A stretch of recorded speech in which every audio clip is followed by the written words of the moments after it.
हैं दैत्यों के पास। महाराज अपनी मीठी मीठी बातों में फंसाया है। दैत्य भी समझ रहे हैं काम तो हमें भी निकालना है, तो दैत्य भी मित्रता कर लेते हैं। अब इसके बाद देवता और दैत्य दोनों गए हैं समुद्र मंथन करने। मंदराचल पर्वत को बीच में रखा गया है। अब बारी आती है वासुकी नाग को मथनी की तरह प्रयोग करना है, तो जाते हैं वासुकी नाग के पास। अब वासुकी नाग भी जानता है कि समुद्र मंथन में से अमृत निकलेगा। वासुकी नाग कहते हैं ऐसे ना कराऊं समुद्र मंथन, अमृत का एक हिस्सा मुझे भी चाहिए। देवता और दैत्य सोचते अभी तो काम निकालना है। ठीक है, दोनों मान गए हैं कि हाँ हाँ दे देंगे।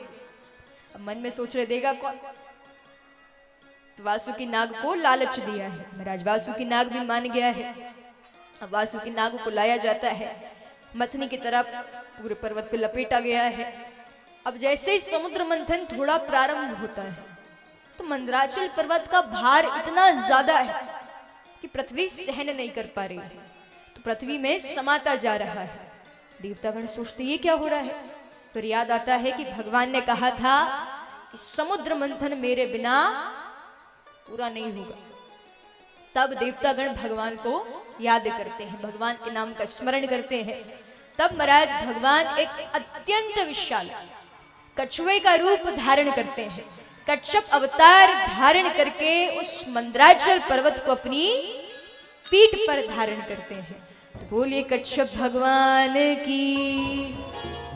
तो कच्छप अवतार धारण करते हैं। ने ये भी श्रवण किया था कि भगवान का 11वां अवतार है। तो मंदराचल पर्वत को धारण कर लिया है। अब उसके बाद भगवान कहते हैं समुद्र मंथन प्रारंभ कीजिए। अब भगवान की नजर पड़ती है कि वासुकी नाग बहुत जहरीला है, कि है तो सर्प, स्वाभाविक है विष तो होगा। तो भगवान सोचते हैं कि यदि देवतागण वासुकी नाग के मुख की तरफ खड़े होते हैं तो जब मंथन होगा तो वासुकी नाग के मुख से फुकारें निकलेगी। तो हो सकता है कि आधे देवताओं की मृत्यु ऐसे ही हो जाए।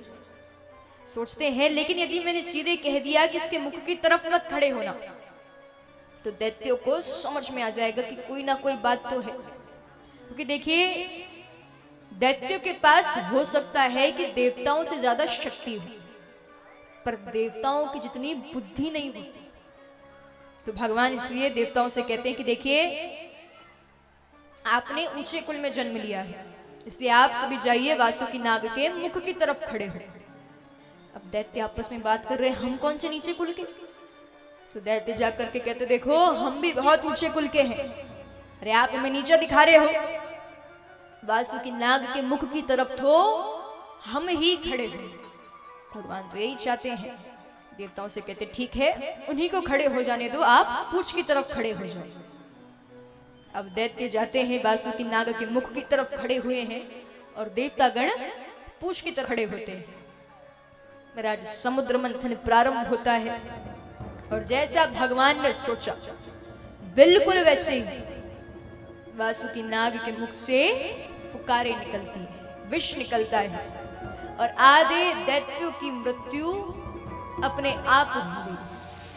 अब दैत्यों के समझ में आ रहा है कि ये सब भगवान ने क्यों कहा था। लेकिन अब पछताए होए क्या, जब चिड़िया चुग गई खेत। अब पछताने से कुछ नहीं हो सकता। हमारे साथ भी कई बार होता है कि लोगों के बहकावे में आकर के हम कुछ भी निर्णय ले लेते हैं, लेकिन जब बाद में उसका दुष्परिणाम सामने आता है तब पछताने के सिवा कोई चीज नहीं बचती। तो देखिए इसलिए कहा भी जाता है कि बिन विचारे जो करे सो पीछे पछतावे। इसलिए कभी भी आप कोई बहुत बड़ा काम कर रहे हैं सोच विचार करके करें। तो वही दैत्य सोच रहे कि अब क्या कर सकते, अब तो कुछ बोल भी नहीं सकते, गलती हमारी है। तो आधे दैत्यों की मृत्यु ऐसे ही हो गई है। महाराज फिर समुद्र मंथन प्रारंभ होता है। अब कुछ समय बाद उसमें से पहला रत्न निकलता है, हलाहल नाम का विष निकलता है। कि जब तक रत्नों का प्रयोग नहीं हो तब तक समुद्र मंथन आगे नहीं बढ़ेगा। अब देवता दैत्य से कह रहे कि आप विष लीजिए। दैत्य कह रहे हम क्यों ले, आप विष लो। क्योंकि विष के प्रभाव को हर व्यक्ति जानता है। अब महाराज देवता दैत्य दोनों एक दूसरे पे बात टाल रहे हैं कि आप पी लीजिए, आप पी लीजिए, लेकिन कोई भी उस विष को ग्रहण करने को तैयार नहीं है। तो भगवान कहते हैं देखिए आप में से किसी में साहस नहीं इसको ग्रहण करने, केवल एक में इतना सामर्थ्य है, साहस है कि वो इसको ग्रहण कर सकते हैं, और वो है भोले बाबा जो विष को ग्रहण कर सकते हैं। तो इसलिए उनके पास जाइए, जाकर के प्रार्थना कीजिए जिससे वो इस विष को ग्रहण कर सके। महाराज देवतागण ने विष का कलश लिया है, पहुंच गए हैं भोले बाबा के पास, कहते हैं कि आप इस विष को ग्रहण कर लीजिए। अब भोले बाबा सोच रहे हैं, तब महाराज देवतागण उनसे प्रार्थना कर रहे हैं, उनकी स्तुति कर रहे हैं। आइए हम सभी मिलकर के भी भगवान की स्तुति करें। ओम नमः शिवाय,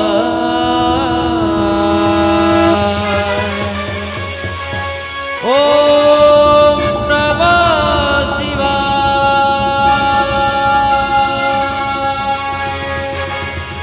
ओम नमः शिवाय,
नाथ की जय हो। तो मत अब इस तरह से देवतागण प्रार्थना करते हैं, कहते हैं आप इस विष को ग्रहण कर लीजिए, क्योंकि यदि आप ग्रहण नहीं करेंगे तो समुद्र मंथन आगे नहीं बढ़। पार्वती जी कहती हैं आपके हृदय में कौन विराजमान है? भोले बाबा को याद आता है कि हृदय में तो प्रभु श्री राम विराजमान है, पार्वती जी विराजमान है।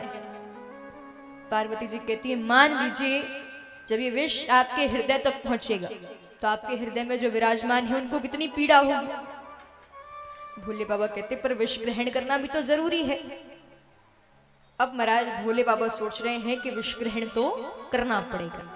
पार्वती जी से कहते हैं पतिव्रता स्त्री विष के प्रभाव को जानते हुए कभी अपने पति से नहीं कहेगी कि विष ग्रहण करें, तो मैं कैसे कह दूं? भोले बाबा समझ गए कि पार्वती जी उत्तर देने की स्थिति में नहीं है। भोले बाबा सोचते हैं विष मुझे ग्रहण तो करना पड़ेगा।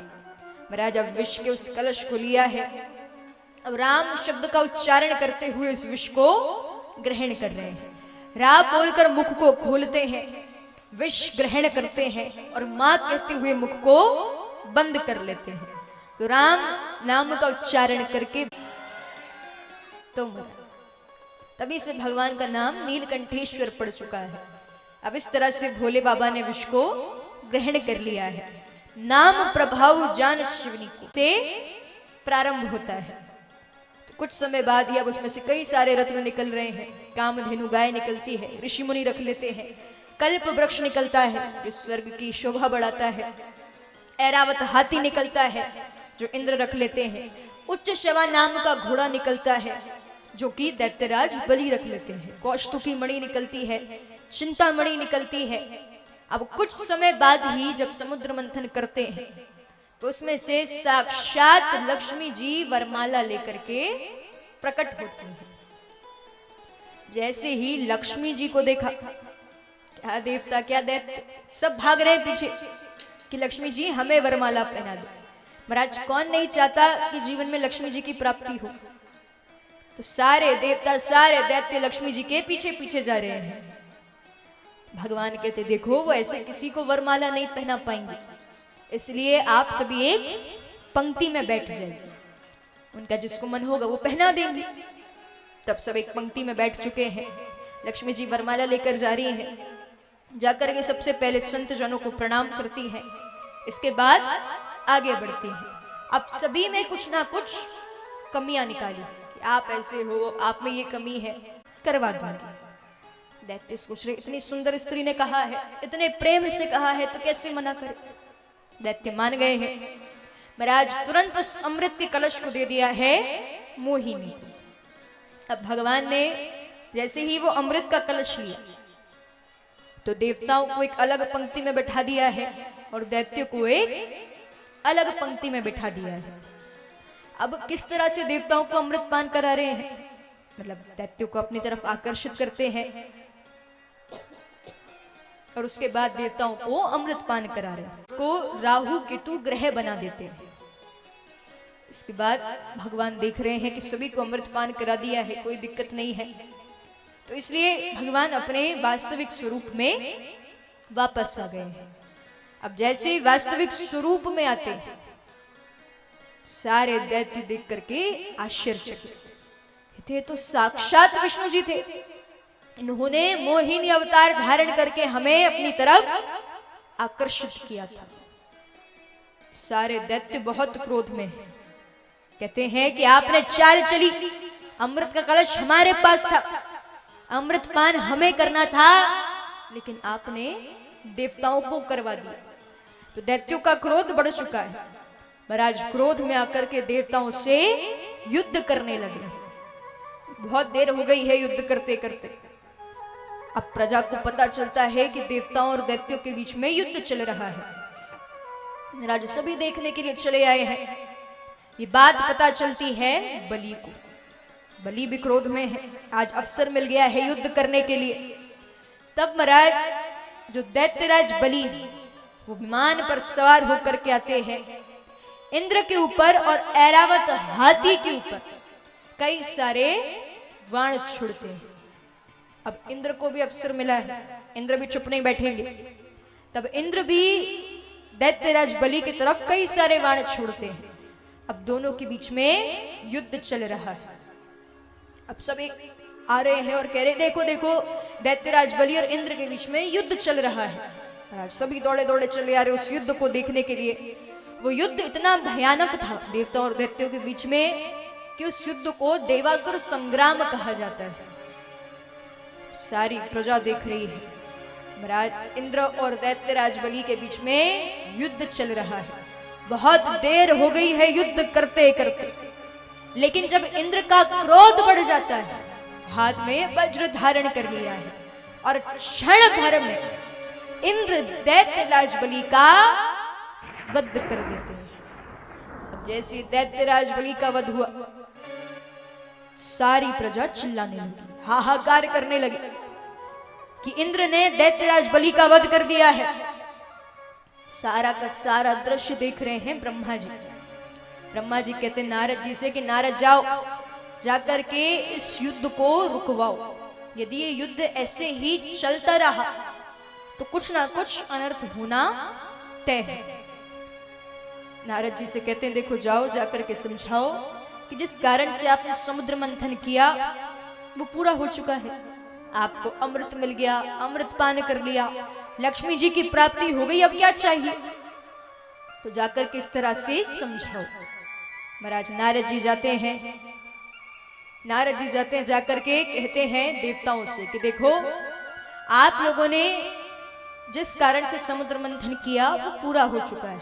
आपने अमृत पान कर लिया, लक्ष्मी जी मिल चुकी हैं विष्णु जी को, तो इसलिए इस युद्ध को रोकिए। महाराज युद्ध वहीं पर रोक दिया गया है, क्योंकि देवतागण भी जानते कि हम तो अमर हो गए।